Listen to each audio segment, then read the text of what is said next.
Hola, ¿qué tal amigos? ¿Cómo están? Muy buenas noches. Yo soy Esdras Chabot y esto es Dinero y Poder. Los exámenes de confianza que se aplican a altos mandos y medios de seguridad y procuración de justicia son un elemento coadyuvante en el combate a la corrupción y al crimen organizado. Su aplicación se ha visto atrasada debido a que en muchos casos se solicitan evaluaciones, pero los funcionarios dicen que no tienen tiempo para acudir a que se les apliquen. Esta valoración tiene fundamento en la reforma al artículo 21 de la Constitución efectuada en junio de 2008. En ella se estableció que ninguna persona podrá ingresar a las instituciones de seguridad pública si no ha sido debidamente certificada. Por otro lado, el Sistema Nacional de Seguridad Pública pidió a los capacitadores del nuevo modelo policial fomentar en sus respectivos estados el ingreso de jóvenes estudiantes a las policías acreditables. Para hablar de estos asuntos nos acompaña aquí en el estudio de Dinero y Poder Álvaro Vizcaíno Zamora, secretario ejecutivo adjunto del Sistema Nacional de Seguridad Pública. Álvaro, muchas gracias por estar aquí con nosotros. Muy buenas noches. Gracias por la invitación. Mauricio González, Macario Esquetino, muchas gracias. Gracias, buenas noches. Cuando se habla de la necesidad de acreditar a estos funcionarios, parecería ser que hay una serie de resistencias. Se dice que a nivel federal esto ya ha sido superado, pero que el problema radica básicamente en algunos estados de la República. Sí, es correcto. El problema, el atraso fundamental está en las entidades federativas, bueno, inclusive especialmente en muchos municipios. El número de policías certificados o de funcionarios de seguridad pública en los municipios es considerablemente bajo. Pero en los días recientes nos hemos concentrado en las evaluaciones de los altos mandos de las instituciones de seguridad pública. Por altos mandos entendemos a los procuradores generales de justicia, los secretarios de seguridad pública, los secretarios ejecutivos de los sistemas estatales de seguridad, los jefes de las policías ministerial o preventiva y los siguientes niveles, bueno, también los secretarios generales de gobierno. Ahora, esta resistencia a certificarse es producto del temor a no pasar el examen, el temor a ser pescados pues directamente trabajando para el enemigo, porque la verdad es que hemos visto una cantidad enorme de policías municipales que finalmente pues trabajan en el bando contrario. Los gobernadores, ¿por qué esta resistencia? Bueno, puede deberse a diversas causas. Quizás si explicamos un poco en qué consiste un examen de control de confianza, podría comprenderse al respecto. Un examen de control de confianza consta de un examen poligráfico o de detección de mentiras, de un examen toxicológico para detectar el consumo de sustancias ilícitas, de un examen psicológico para advertir que una persona cuenta con las capacidades para desempeñar una función bajo presión, también un examen médico y otro de entorno social. En el de entorno social se estudia que una persona viva conforme a sus ingresos.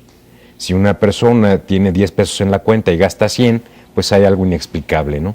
Entonces, esa es la batería de exámenes que forman la evaluación de confianza.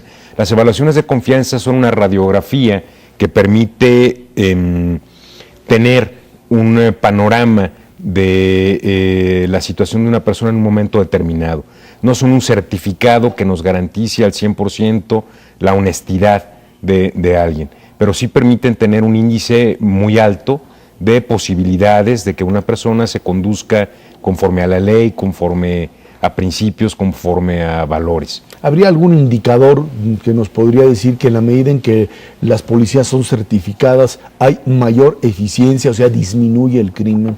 Sí, por supuesto. Esta es una prueba que en la mayoría de los países europeos se aplica, por supuesto en Estados Unidos. Inclusive algunos exámenes tienen mayor profundidad en cuanto a tiempo que los que nosotros estamos aplicando. México apenas inicia, como lo señalaste, a partir de la reforma constitucional de junio del 2008 y definitivamente permite tener, sobre todo a los ciudadanos, la tranquilidad de que quien está, en este caso, al mando de una institución, pues es una persona confiable. Decían las abuelitas que las escaleras se barren de arriba hacia abajo. Entonces, si los mandos son personas honestas, pues podemos tener un cierto estatus de tranquilidad de que buscarán también rodearse de personas que lo sean. Álvaro, al respecto de esta, pues digamos, falta de respuesta a este programa, yo he escuchado tres razones por las cuales pues no quieren evaluarse los mandos, sobre todo los altos mandos en los estados. Una tiene que ver con que la federación no debería estar evaluando a los gobiernos estatales porque son libres y soberanos.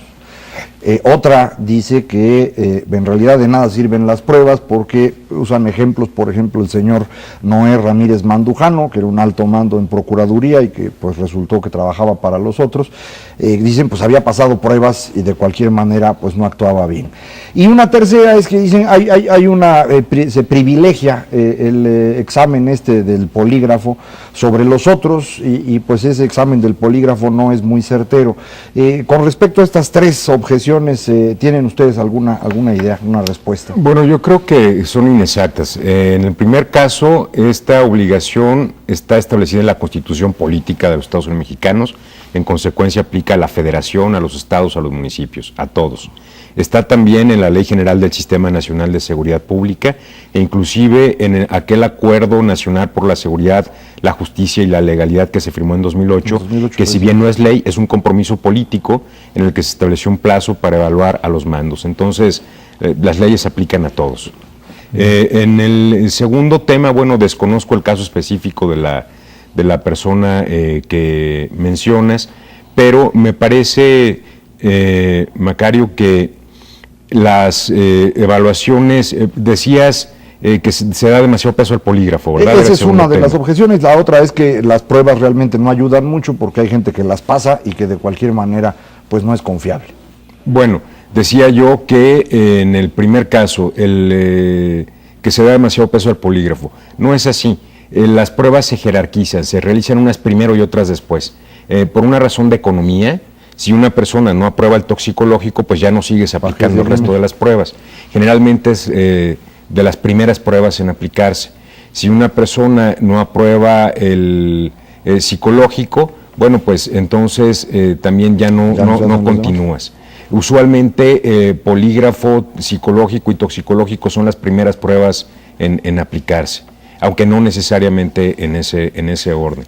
Y por lo que se refiere a la otra pregunta, me parece que sí nos dan un grado de certeza. Yo decía que no son un certificado absoluto, nadie lo puede dar, de que una persona va a ser intachable toda su vida. Son fotografías que se toman en un momento determinado y que permiten establecer que en ese momento esa persona tiene un determinado margen de confiabilidad que le permite desempeñar una función. Correcto. A mí me gustaría abordar un par de cosas. En esto de las evaluaciones de confianza, primero, bueno, pues yo entiendo que hubo un compromiso desde 2008. ¿Hay alguna sanción? ¿Se tiene prevista alguna sanción para aquellos funcionarios que sigan resistiendo a que se les aplique esta evaluación de confianza? Sí, por supuesto. La ley general, bueno, primero la Constitución, ya lo mencionó Ezra, establece que para poder permanecer en las instituciones de seguridad pública debe tenerse una evaluación, está registrado en el sistema con una evaluación apta. Entonces, si una persona no logra esta evaluación, no puede permanecer en el empleo. Es un requisito de permanencia o de ingreso en su caso.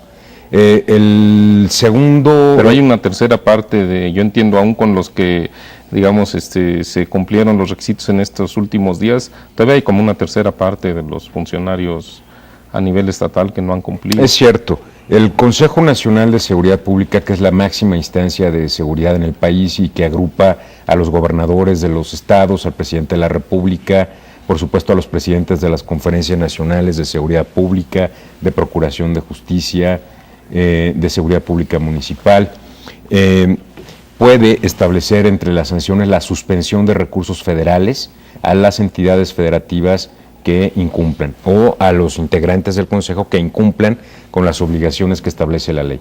Entonces, esa sería la sanción quizá más grave.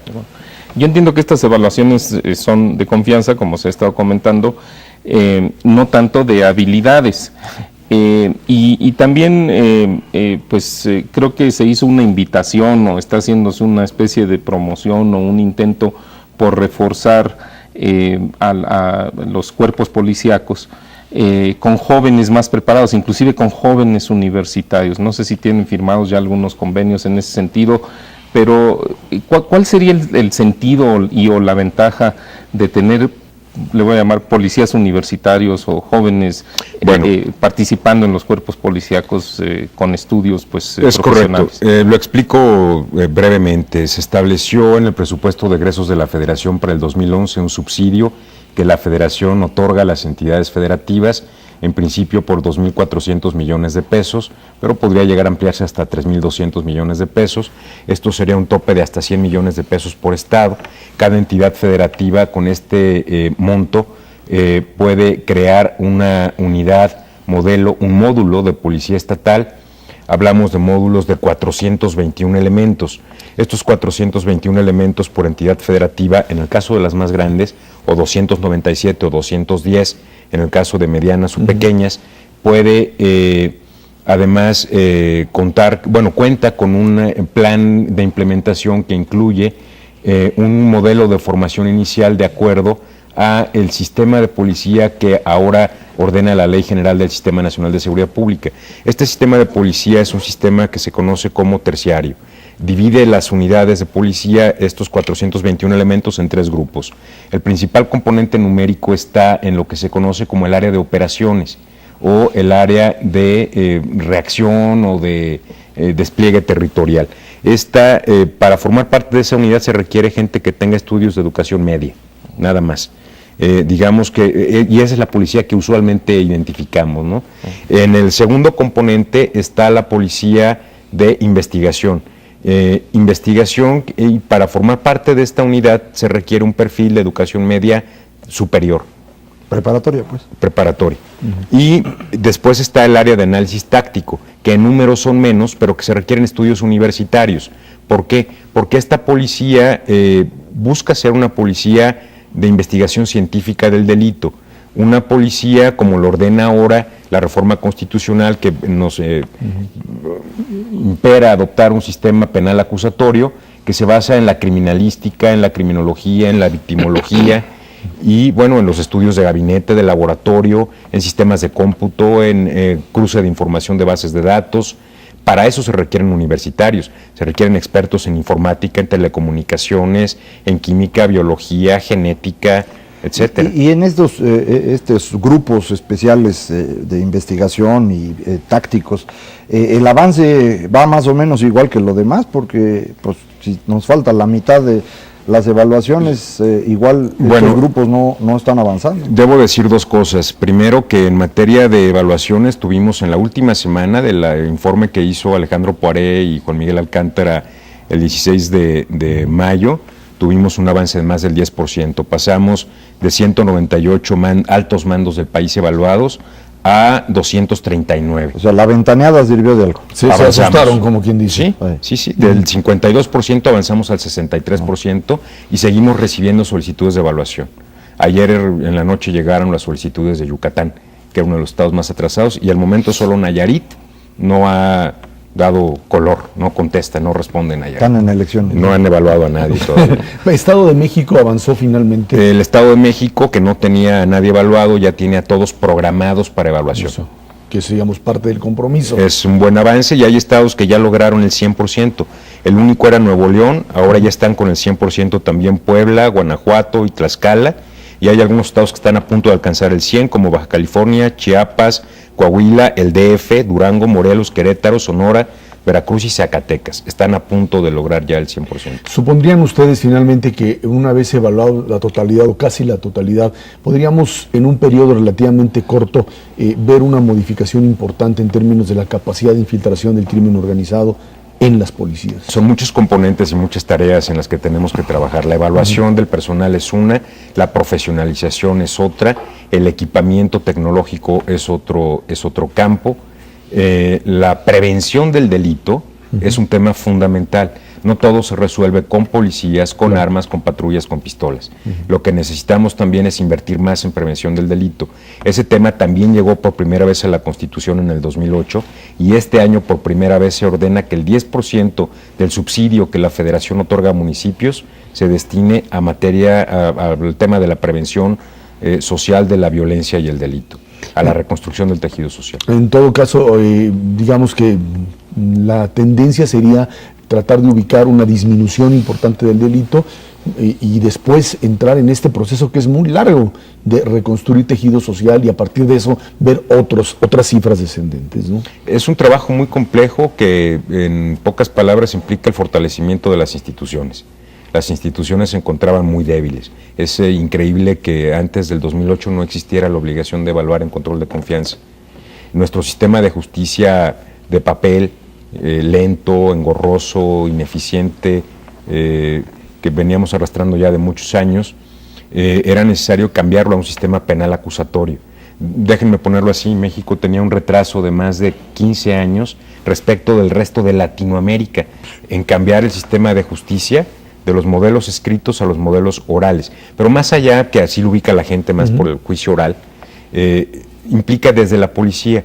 La policía debe aprender a preservar el lugar de los hechos, a hacer un manejo científico de la evidencia, a iniciar una cadena de custodia, que son conceptos que hoy todavía no conocen, a investigar en función de bases de datos, a utilizar software. Y por eso se requiere policía con estudios universitarios, con estudios de educación técnica o media superior, porque no podemos tener los mismos policías sin educación, que los hay, o con primaria para investigar con otro modelo de justicia y otras capacidades. Bueno, pues esperemos ver resultados Todo rápidamente. Así es. Álvaro Vizcaíno, secretario ejecutivo adjunto del Sistema Nacional de Seguridad Pública. Muchísimas gracias por estar aquí. Al contrario, muchas gracias por la invitación. Vámonos a una pausa. Esto es Dinero y Poder. Europa se resquebraja. La situación económica y política de 4 de sus miembros, Portugal, Irlanda, Grecia y España, ponen en entredicho el futuro del viejo continente. El riesgo de la zona euro está en el alto desempleo juvenil que en Grecia alcanza el 30%, en España el 44% y en Portugal el 40%. El premio Nobel de Economía Joseph Stiglitz advirtió que si las movilizaciones sociales consiguen su objetivo de desestabilizar a los gobiernos, puede llegar un momento en el cual los gobernantes se pregunten seriamente si vale la pena o si pueden seguir con esta consolidación fiscal impuesta por el Fondo Monetario Internacional. Hemos visto escenas, por supuesto, de descontento social que rompen, digamos, con lo que sería pues simplemente una protesta callejera para convertirse en una demanda que cada vez más está planteándose en estos países que tuvieron que asumir políticas restrictivas, que redujeron fuertemente los niveles de vida de la población y en donde la población juvenil, que ya sufría de un desempleo anteriormente, hoy se ve todavía más afectada. ¿Hasta dónde esto puede llegar a resquebrajar lo que serían instituciones políticas allá? Vimos el resultado de España, que tiene que ver con un asunto eminentemente político, de debacle de aquel que está gobernando, que eso le pasaría a cualquiera, no importaba si fueran los socialistas o la derecha. De todas maneras, con una crisis de esta magnitud sería imposible poder controlarlo. Sí, el problema fundamental en Europa es relativamente sencillo de explicar, no de resolver. Durante mucho tiempo Europa fue construyendo estado de bienestar muy grande, es decir, muchas prestaciones para los ciudadanos que no eran fáciles de financiar con impuestos. Poco a poco este sistema empezó a costar tanto que lo que recaudaban de impuestos no les alcanzaba a los gobiernos y esto llevó a que se fuesen endeudando de forma cada vez menos sostenible. Portugal y Grecia son los dos casos más extremos de este ejemplo. España es un poco menos grave, pero de cualquier manera hay un gran déficit del gobierno que se convirtió en deuda. En el caso de Irlanda es muy distinto, ese es un problema que tiene que ver con su sistema bancario y por eso ahí hemos visto menos protestas, porque es otra la forma de irlo resolviendo, aunque no necesariamente no las va a haber. son distintas. Entonces, en todos estos países lo que ha ocurrido es un exceso de gasto que hay que pues, cubrir de alguna manera. Aquí pasó lo mismo, en los años 70 nos volvimos locos, gastamos como si tuviéramos y no teníamos, y en los 80 hubo que pagar, y eso implicó esta contracción de la economía en México y en América Latina, que acostumbramos llamar la década perdida. Bueno, lo mismo tiene que hacerse ahora en estas economías de Europa. Es una cosa que a la gente no le gusta, que la gente reclama. Así hubo manifestaciones en América Latina en los 80 y las va a haber ahora en Europa. No importa de dónde sea el gobierno, si de izquierda o de derecha, va a tener que hacer lo mismo, que significa cobrar más impuestos y reducir el gasto público. Y bueno, pues los jóvenes en particular han resentido esta contracción económica, pero no hay muchas salidas a ello, no hay manera de sostener una economía pues que vive de la deuda. Hay que ordenar las cuentas y pues lo van a tener que hacer. Mauricio, en todo caso estaríamos ante un escenario muy claro en donde si Europa no tiene un crecimiento positivo en los próximos años, hasta dónde esto también influye en la propia recuperación norteamericana, que a su vez tiene que ver con la propia, el ciclo, digamos, de crecimiento de nuestro país. Hoy se ve muy lejos de México como algo que no impacta lo que está sucediendo en Europa. Sin embargo, pues yo no sé si los norteamericanos le pueden poner ahí algunas luces amarillas. Estamos viendo otra vez el fortalecimiento de un dólar, de un país también totalmente endeudado y alguien diría pues en quiebra técnica, y que sin embargo frente a lo que sucede en Europa es visto como el paraíso, ¿no? Sí, yo creo que, mira, el problema de la falta de crecimiento económico en Europa es muy distinto entre los diversos países. Para fortuna de todos, incluyéndonos en México, pero sin duda tu preocupación que es sobre qué le puede pasar a la economía de los Estados Unidos, tanto Alemania como Francia y en menor medida la Gran Bretaña, son los países que tienen crecimientos relativamente mayores. Claro, no son extraordinarios, son crecimientos que pueden ubicarse entre 2 o 3% en el mejor de los casos. Sin embargo, el peso de esas economías en Europa pues ayuda tanto a los europeos, a los miembros de la Unión Europea, como por supuesto al contexto de recuperación de la economía mundial. España me parece que es, bueno, algunas de las economías que mencionaba Macario, Irlanda, Portugal, Grecia, que son las que tienen mayores problemas hasta el momento y sobre las cuales se duda de la viabilidad financiera de algunas de ellas, es el caso de Grecia. En estos últimos días se ha estado comentando sobre la posibilidad de que Grecia se declare, como su gobierno, se declare en quiebra, o sea, que no puede pagar. Eso se ha venido especulando desde hace mucho tiempo, pero su peso económico dentro del concierto europeo es relativamente menor, entonces, y además ya está como muy descontado, o sea, ya es como el cuento de Pedro y el Lobo, ya nos han asustado tantas veces con que Grecia va a dejar de pagar. ¿Pero qué pasa si Portugal entra en la misma dinámica? Pues yo te diría que de todas maneras Portugal tiene un peso relativamente pequeño. Yo creo que la clave aquí está en España y en Italia. Sí.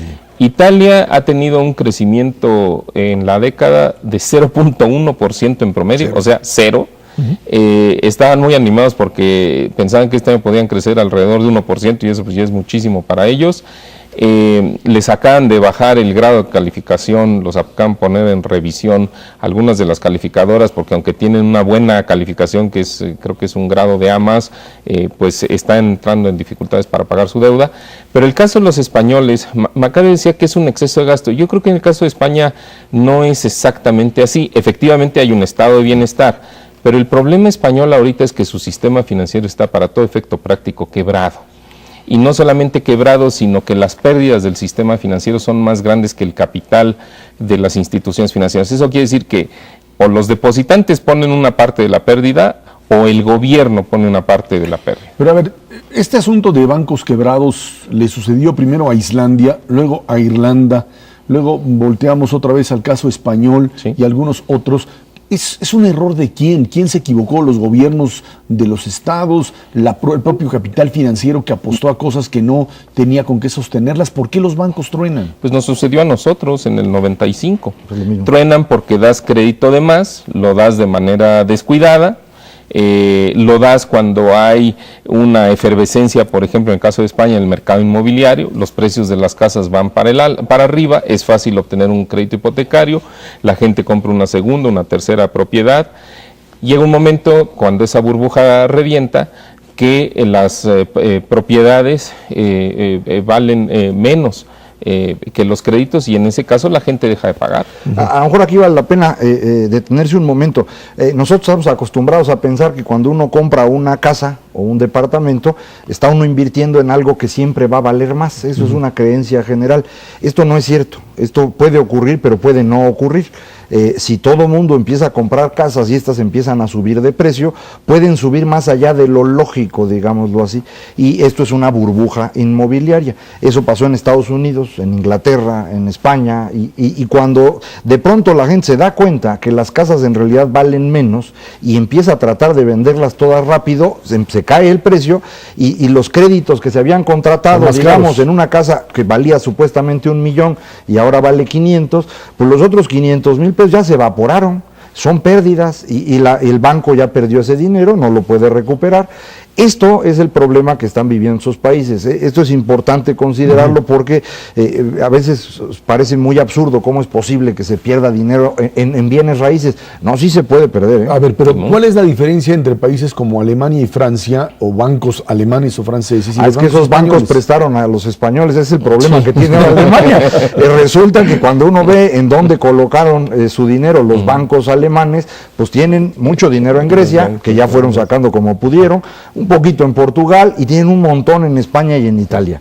Si España o Italia tuvieran esta quiebra financiera a la que se refiere Mauricio, los grandes perdedores serían los alemanes, los bancos alemanes. Entonces, por eso Alemania ha estado haciendo grandes esfuerzos por resolver la crisis digamos, de la Europa mediterránea. No tanto porque le preocupen las playas y eso, no, es ver cómo salvan los bancos suyos que están ahí metidos. Es que si no, el riesgo mayor es que se genere un efecto dominó.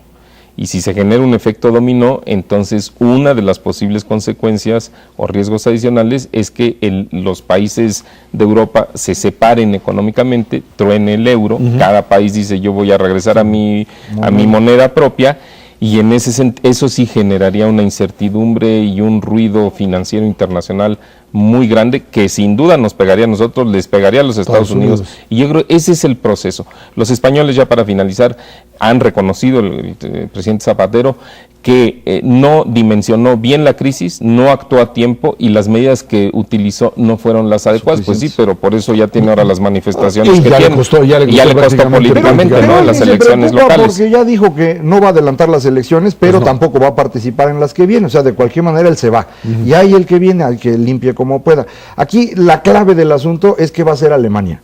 Alemania tiene que decidir qué prefiere, si entrar en un proceso de rescate de los gobiernos del sur de Europa, lo cual significa un costo para los contribuyentes alemanes, o si no le entra y el costo va a ser no para los contribuyentes, sino para los ahorradores alemanes. Son la misma persona.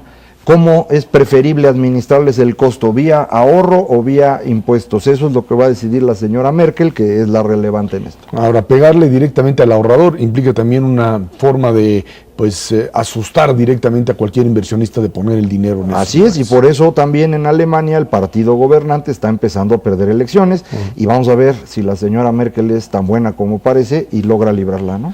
Vámonos a una pausa y de regreso platicamos otros que están preparando elecciones aquí, elecciones para el 2012, a pesar de que todavía no pasan las locales. Vamos a ver cómo se recomponen los partidos políticos. Esto es Dinero y Poder. A pesar de las elecciones para gobernador en este 2011 en Nayarit, Colima y el Estado de México, así como Michoacán, los partidos políticos y los aspirantes a la silla presidencial ya arman sus cuadros y alianzas rumbo a la presidencial. En el PRI, Humberto Moreira ha nombrado a priistas de larga trayectoria en el Comité Ejecutivo Nacional. Están el diputado David Penchina como vocero y exgobernadores de Tamaulipas, Eugenio Hernández y Manuel Cavazos Lerma, también para afinar ahí la estrategia priista. En el PAN, el exgobernador de Baja California, Ernesto Alberto Rufo ya se suma al equipo de Josefina Vázquez Mota como coordinador de campaña, dicen por ahí, y en una de esas, pues ahí estará apuntalando la propia candidatura de Vázquez Mota en el PRD, después de la foto en la que aparecieron ahí todos juntitos, López Obrador, Cárdenas y Ebrard en el Estado de México, también Zambrano, por supuesto, ya buscan mecanismos para elegir a su candidato presidencial. Todavía no pasa el asunto de julio y lo que viene después y empiezan a rearmar estrategias. Queda claro que en términos parlamentarios nadie va a negociar nada y no se va a votar nada hasta después del 3 de julio en un intento de ver cómo quedamos y a partir de eso establecer por lo pronto para el PRI la estrategia del 2012. Sí, va a ser difícil que se logren acuerdos de lo que sea entre partidos políticos y al interior de partidos políticos. Incluyendo el asunto de los consejeros del IFE, que es urgente. Ese está complicado, van a tener que sacarlo de alguna manera, yo no sé cómo.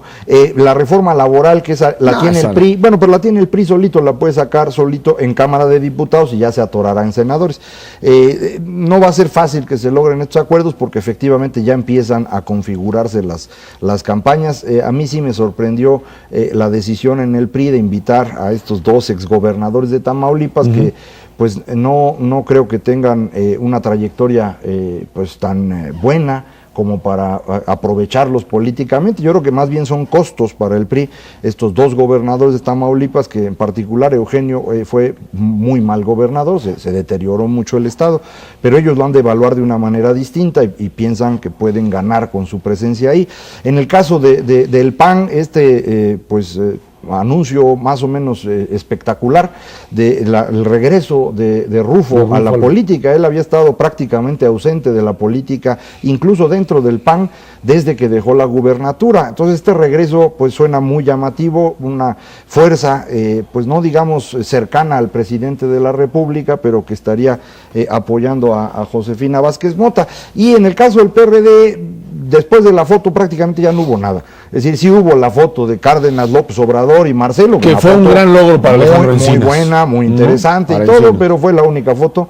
Ya prácticamente después de eso cada quien jaló por su lado, ¿no? Incluso le preguntaron a Cuauhtémoc Cárdenas qué había cambiado y dijo, no, pues nada, fue la foto y la cosa sigue igual. Y porque me invitó Alejandro, ¿no? Así es, nada eso más, dijo. Efectivamente, quién sabe cómo se mueva, pero ahí el conflicto parece más fuerte, ¿no? Pero bueno, a mí me parece que digamos que las estrategias básicas o los elementos básicos de la estrategia de cada partido pues siguen más o menos iguales, aún con estos cambios que se han dado, algunos con estos, yo coincido con Macario, esos nombramientos un poco extraños que se dieron en el PRI con los dos exgobernadores de Tamaulipas, pero bueno, me parece que un poco la estrategia aquí sigue siendo en el caso, en el caso del PRI, pues la verdad es que han optado por tratar de resolver sus conflictos internos y seleccionar a sus candidatos en términos de méritos y de arraigo, y parecería que eso podría proseguir aún después de los resultados que se puedan dar de las elecciones de julio en diferentes entidades federativas. En el caso del PAN, bueno, pues ahí yo creo que eso todavía está un poco menos claro, digamos, ¿no? Porque ahí el sistema con el que eligen pues es diferente de los otros partidos. Ahí hay un padrón, pero hay algunas historias de que algunos de los posibles interesados en ser nominados para el 2012 están inflando un poco el padrón, porque hay en ese padrón activos, hay adherentes, aprendieron quién sabe dónde habrán aprendido, entonces bueno, ahí hay que ver qué pasa. A mí en el caso del PRD, que me parece sin duda que es el caso más difícil, bueno, lo que creo que quedó claro hasta ahora es que primero va a haber reglas, segundo va a haber debate y tercero habrá algún mecanismo de consulta pública, encuestas o algún instrumento o un mecanismo de otro tipo de consulta popular. Creo que ahí es donde puede estar más frágil, ¿no? Creo que es donde se puede romper un poco más el proceso, pero en los otros dos partidos, pues la verdad no veo así una gran diferencia entre lo que han planteado y lo que van a seguir haciendo. No, lo que parece es como que va acelerándose un poco más, tanto en PRI y en PAN, pero sí, en el PRD este conflicto es interesante porque a pesar de que empiezan a hablar de reglas, el debate, el sistema de pues elección, tal vez vía una consulta, una encuesta, una batería de encuestas. Aquí la preocupación es, ya en el Estado de México hicieron eso, ¿no? Hicieron una encuesta pública, una votación, de hecho, para ver si había alianza. Hubo la votación, la gente votó por la alianza y dijeron que no. Entonces igual pasa aquí lo mismo, hacen sus encuestas y todo, y al final pues Andrés Manuel dice yo no voy con esos resultados, yo soy candidato porque debo serlo, y ya se echó a perder todo. Yo eso es lo que creo que va a pasar. En todo caso, lo que estaría en el PRD planteándose es el mecanismo a través del cual Marcelo Ebrard pues ya ha dicho claramente que él de una u otra forma estará contendiendo, pero que si no gana, él se retira totalmente. Entonces él termina aquí lo que sería política. No, bueno, pues No terminaría la gestión en la jefatura de gobierno, y con permiso yo me hago a un lado, algo que pues es también un problema muy muy serio para el propio PRD, que tiene en la figura de Ebrard aquella figura que lo conecta con una serie de sectores muy importantes del país que simplemente López Obrador no tiene contacto, que ya ¿no? perdió López Obrador, Sí. si alguna vez los logró juntar, los fue perdiendo durante su campaña y sobre todo después de la elección de 2006. Marcelo sí los tiene unidos, pero pues depende si quieren ser candidatos. Ahora, los dos, no habría posibilidad, digamos, de que en el PRD ocurriera algo parecido a lo que ha estado ocurriendo en los últimos meses en el PRI, que trataran de alguna manera de pues concertar sus intereses, ¿no? Tanto Marcelo Ebrard como Andrés Manuel, y en ese sentido presentar pero una en el especie de PRI frente tampoco unido. está pasando eso, ¿no? Bueno, ha pasado en términos de la selección de candidatos. Pero quizá el problema es que en el revolucionario institucional queda claro que el problema es cómo procesas una candidatura fuerte. Aquí tienes dos que son muy claros. Sí. En el otro lo que tienes es a Enrique Peña Nieto, con todos los bloques que lo apoyan, y a una figura como Manuel Fabio Beltrones, que sigue pues sentado esperando a ver hasta dónde tiene la oportunidad de insertarse en la lucha, qué puede negociar o con quién otros puede jugar fuera del partido. Y en términos de encuestas, pues la diferencia son enormes. Es muy grande. Y en cambio, en las mismas encuestas, la diferencia entre Andrés Manuel y Marcelo no es tan clara. O sea, al interior del PRD, según entiendo, Andrés Manuel está más fuerte que Marcelo. Pero en la votación nacional, Marcelo y Andrés Manuel están muy parejos, o incluso Marcelo lo supera en algunas encuestas. ¿Con cuál de las dos se mide? ¿No? Ese sería el punto. En el caso de Acción Nacional, todo el mundo sigue a la espera de qué va a hacer el presidente Calderón directamente con sus gallos o con su gallo, y si entra o no entra. Por lo pronto ahí tienen a 7 que estarían diciendo yo juego, y habrá que ver si los 7 llegan. Yo dudo que estos, al finalizar este año, estén en la contienda interna. ¿Qué tipo de negociaciones, de alianzas se pueden hacer? De eso depende cuántos precandidatos vayan a contender dentro del PAN por la presidencia del 12, ¿no? Sin duda, y yo creo que ya, pues algunos de ellos ya van tarde, porque para ese proceso, pues es importante que tengas un reconocimiento entre la población general, por supuesto, ¿no? Que pues tengas un mayor reconocimiento, incidencia, labor de cabildeo hacia adentro del propio partido, y eso pues no creo que todos lo estén haciendo de la misma manera ni con la misma intensidad, ¿no? Hace un par de semanas hubo una reunión de todos los delegados federales, de todas las secretarías de gobierno, y el presidente nombró en ese momento a Ernesto Cordero, el secretario de Hacienda, para que hablara con todos. Y pues esto fue interpretado por muchos columnistas como pues el espaldarazo ya definitivo del presidente a Ernesto Cordero, dentro de sus pues 4 secretarios de Estado que están luchando por la candidatura. Y aparentemente, efectivamente, Ernesto Cordero ha empezado a moverse más en esa dirección.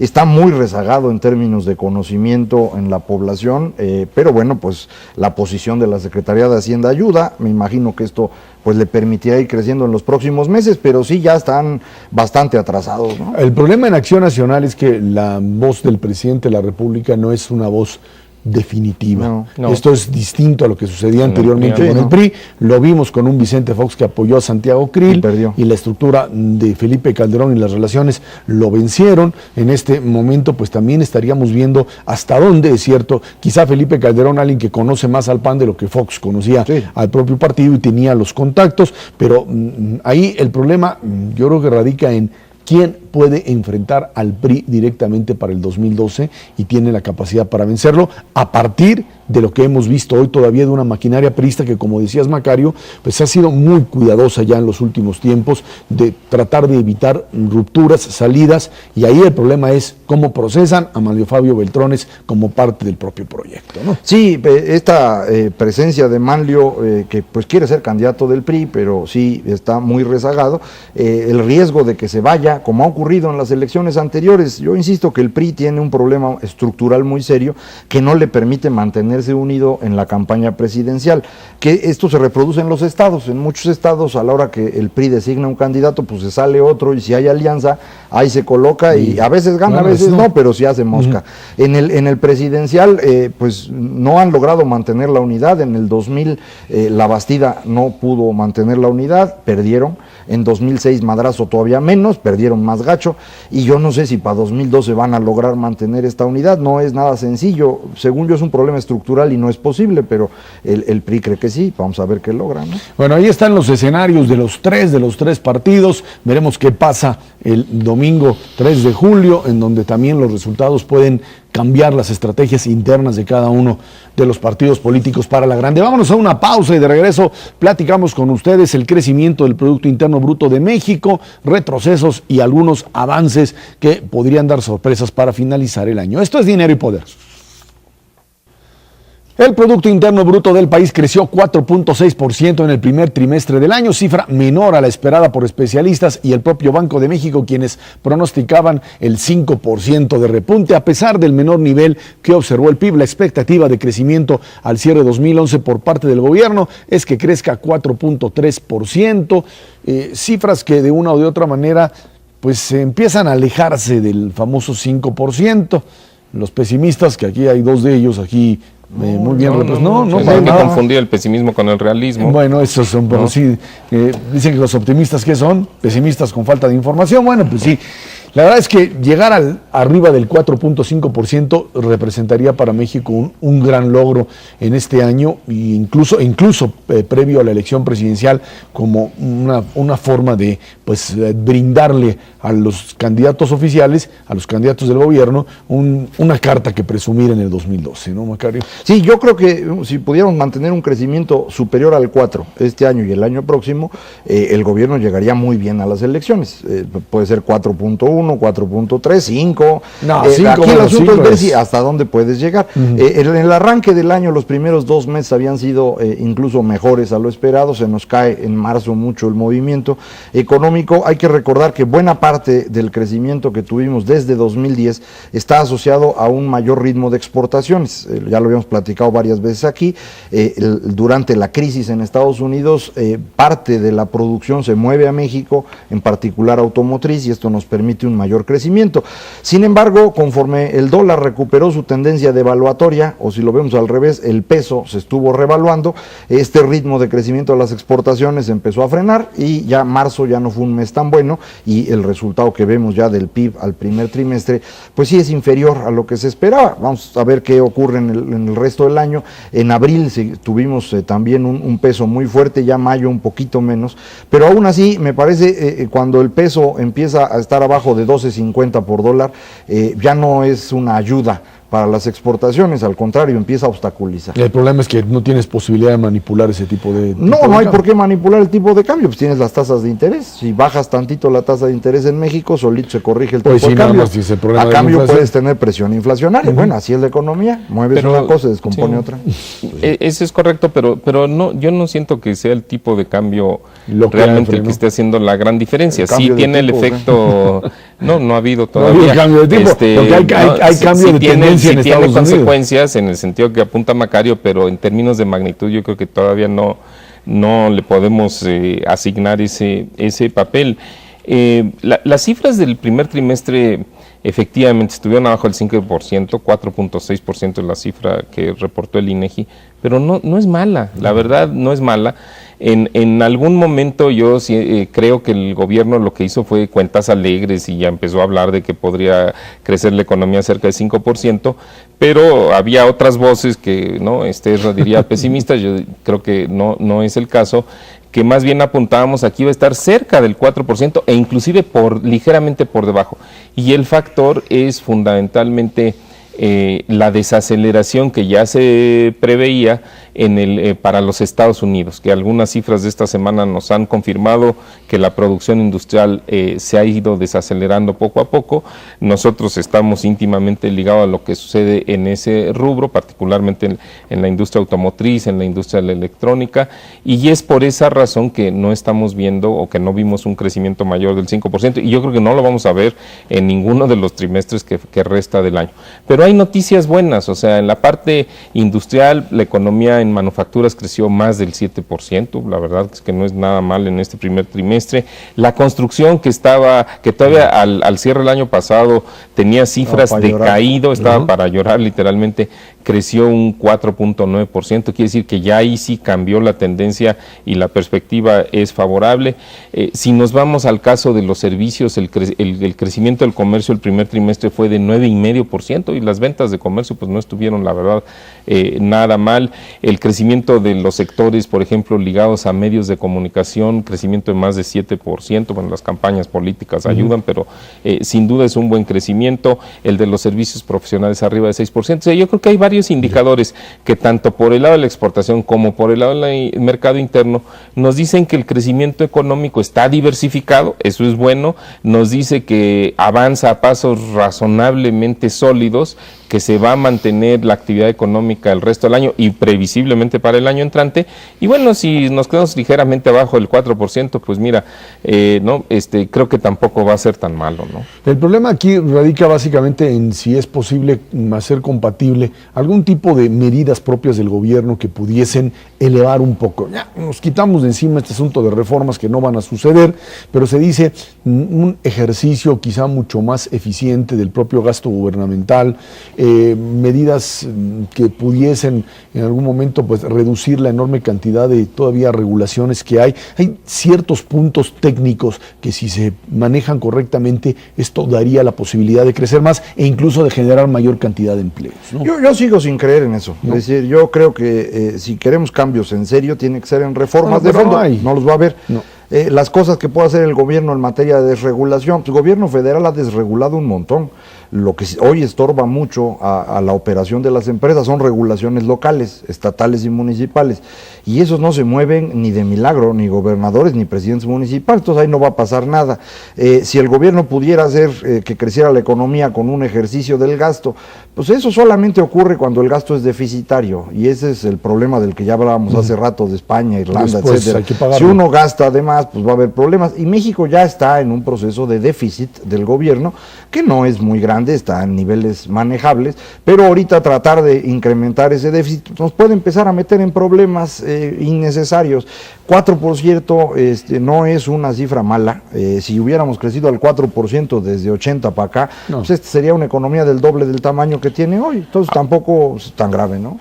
Se dio algo, ¿no?, digamos, extraordinario, algo que fuera de lo previsto, en términos de que algunas de las reformas que ya se consideraban letra muerta revivieron un poco antes, ¿no? Hace algunas semanas antes de que terminara el periodo ordinario de la legislatura, la reforma política, la reforma laboral. Curiosamente, el presidente anunció en Nueva York hace un par de semanas que va a haber un nuevo planteamiento de reforma energética, que sin duda sería muy interesante conocer sus detalles.